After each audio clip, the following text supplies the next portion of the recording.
बच्चों, मैं हूं आपकी नेहा दी, लेके आई हूं क्लास 8 का अलजेब्राइक एक्सप्रेशन। अब दो टर्म है भाई, अलजेब्रा और एक्सप्रेशन, राइट। अब अलजेब्रा क्या होता है? अलजेब्रा में तो हमने पढ़ा है हमेशा plus minus multiply divide, right. और अभी तक नंबर्स पढ़े, राइट। अलजेब्रा क्या होता है? नंबर्स और उनके operation, that is plus minus subtraction multiply and divide. और एक्सप्रेशन क्या होता है? जब सबको मिलजुल के लिख देते हैं। लेकिन एक्सप्रेशन को एक्सप्रेस करने के लिए हमारे पास एक वर्ड यूज होता है, वेरिएबल। जब इन वेरिएबल और वैल्यू, दैट इज नंबर को हम कांस्टेंट भी कहते हैं, वैल्यू भी कहते हैं, अलजेब्रा के साथ कंबाइन करते हैं, वो बनती है अलजेब्राइक एक्सप्रेशन। अब चलते हैं इसकी डेफिनेशन को और क्लियर से समझने के लिए। अलजेब्रा क्या होता है? कॉम्बिनेशन किसका? ऑफ कांस्टेंट एंड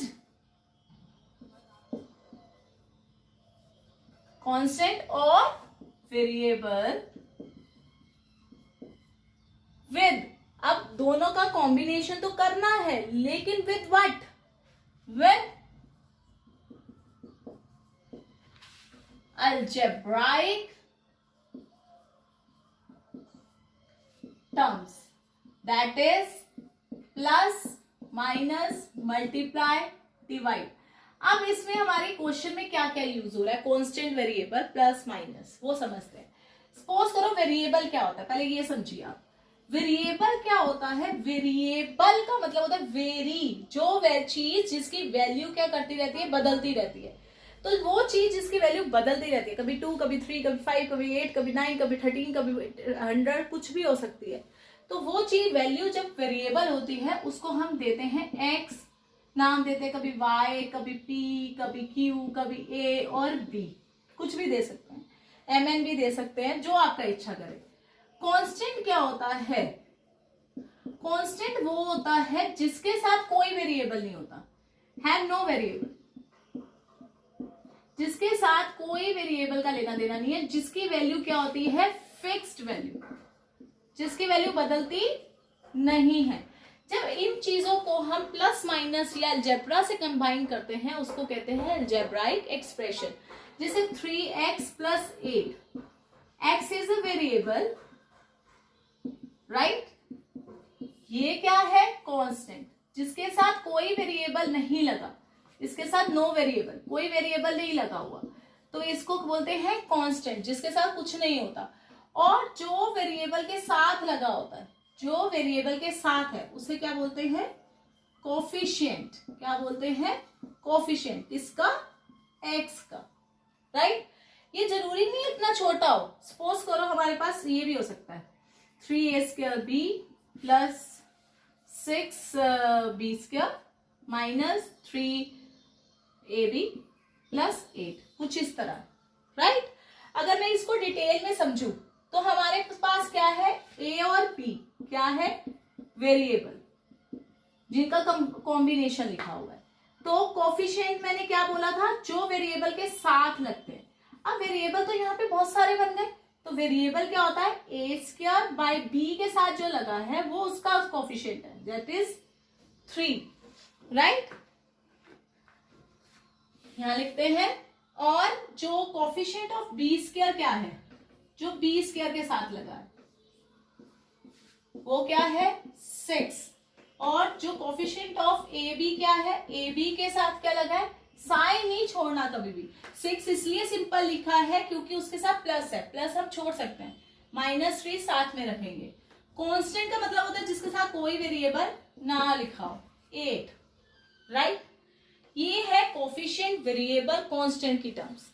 ये बात समझ आ गई आप लोगों को अच्छे से? अलजेब्राइक एक्सप्रेशन क्या होता है, कोफिशिएंट क्या होता है, वेरिएबल क्या होता है। आप करते हैं कुछ डिग्री, ठीक है। डिग्री क्या होती है? जो अगला वर्ड आता है वो आती है डिग्री।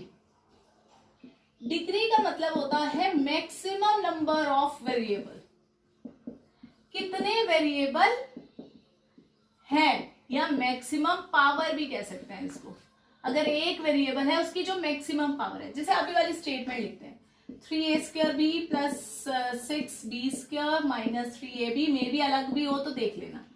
अब इसमें सबसे पहले पहली स्टेटमेंट में देखेंगे वेरिएबल कितने हैं, a 2 b 1, 2 a है 1 b है, तो जो पावर है वो कितनी बनी 3, मैक्सिमम उठानी है हमने, ये कितनी है 2, ये कितनी है 2, तो मैक्सिमम कितनी आ रही है 3, तो डिग्री कितनी आएगी 3।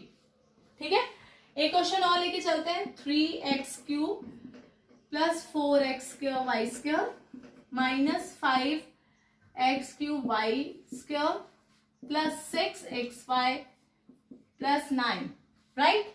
अब इसकी डिग्री लिखूंगी मैं, ठीक है, पावर लिखनी शुरू करती हूँ। x की कितनी पावर है 3, इसमें क्या है 2x है 2y है, मतलब 2x है और 2y है, तो टोटल कितने हो गए 4। ठीक है, 3x है 2y है, कितने आ गए 5, एक x है एक y है 2, इसमें तो कोई है नहीं, तो मैक्सिमम क्या है 5, तो डिग्री क्या होगी 5, राइट। अगर मैं अकेली बात करूं 6 की, अब 6 के पास तो भाई साहब कोई वेरिएबल ही नहीं है, कोई वेरिएबल नहीं है, सपोज करो x भी है तो उसकी पावर क्या लिख सकते हैं 0 लिख सकते हैं, क्योंकि anything raised to power 0 is 1, तो डिग्री कितनी बन गई 0। जब भी कांस्टेंट टर्म आ जाए तो उसकी डिग्री कितनी होगी 0, ये बात अंडरस्टैंड करिए। ये कुछ टर्म है, आगे कुछ टर्म्स और समझिए, इस चैप्टर में जितनी टर्म्स हैं उसको अच्छे से समझ लीजिए तभी क्वेश्चन समझ आएंगे। आगे जो टर्म्स है वो आती है मोनोनोमियल। मोनोमियल वो क्या होता है, मोनो का मतलब क्या होता है अपनी, भाई हमारी चलनी चाहिए और कुछ नहीं चलनी चाहिए, है ना, ये होता है ना।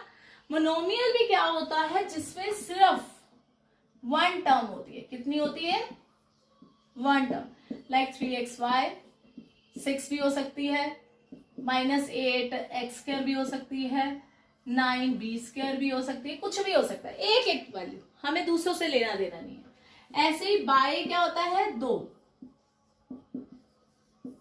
बाय क्या होता है 2, तो 2 का मतलब 2 टर्म्स होनी चाहिए, जैसे 3xy है साथ में प्लस 6 आ गया, 8y प्लस 9y आ गया, ठीक है, कुछ भी लिखते जाओ, 7a प्लस 6b आ गया, कुछ भी हो सकता है, ठीक है, एक वैल्यू भी हो सकती है, 2 भी हो सकती है, सिर्फ कांस्टेंट भी हो सकता है जिसमें 2 आए। ऐसे ही होता है ट्राई, ट्राई का मतलब होता है 3, ट्राइनोमियल जिसमें 3 आए, जैसे 3x² plus 6x plus 7, 3 term आ रही। अगर हम जर्नली की बात बोले पॉलिनोमियल, पॉलिनोमियल का मतलब क्या होती है जिसमें मोर देन 1 टर्म आए, उसे क्या बोलते हैं मोनोपोलिनोमियल, जिसमें एक से ज्यादा टर्म्स आती हैं उसे बोला जाता है पॉलिनोमियल, राइट। ये बात समझ आ गई, क्लियर हो गई। चलिए अब हमारे पास नेक्स्ट जो टर्म आती है जो जानने वाली है वो समझिए, जो पेपर में भी आ सकती है थोड़ी बहुत, लाइक और अनलाइक टर्म्स कौन सी होती हैं, क्योंकि अगर ये नहीं आया आपको फिर सॉल्व करने में दिक्कत आ जाएगी। सपोज करो एक स्टेटमेंट है, आप हो गए 3 बहुत कॉमन आ रहा है, पता नहीं माइंड में कई बार ऐसे ही आता रहता है ना कि कोई टर्म मन में बैठ गई तो वो करती रहती है स्ट्राइक।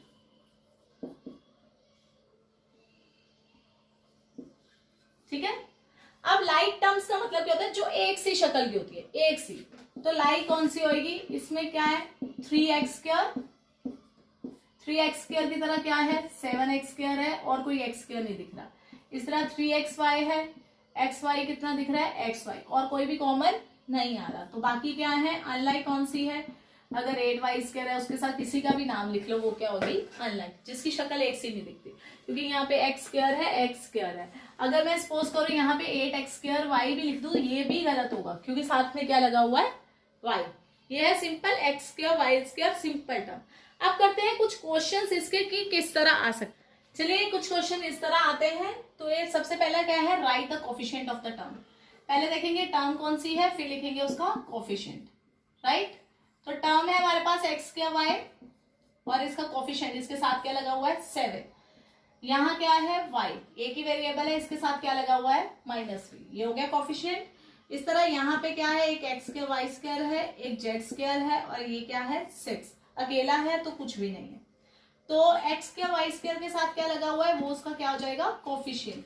z स्क्वायर के साथ कुछ नहीं दिख रहा, तो कुछ ना हो तो क्या होता है 1, तो इसकी वैल्यू क्या आएगी -1, राइट। 6 को कोफिशिएंट की जरूरत नहीं होती क्योंकि ये क्या होता है कांस्टेंट टर्म जिसके साथ कोई भी वेरिएबल ना लगाओ। सिंपल क्वेश्चन है। सेकंड वैल्यू निकालते हैं, find the value of x 2 y -3 z -2, value निकालो।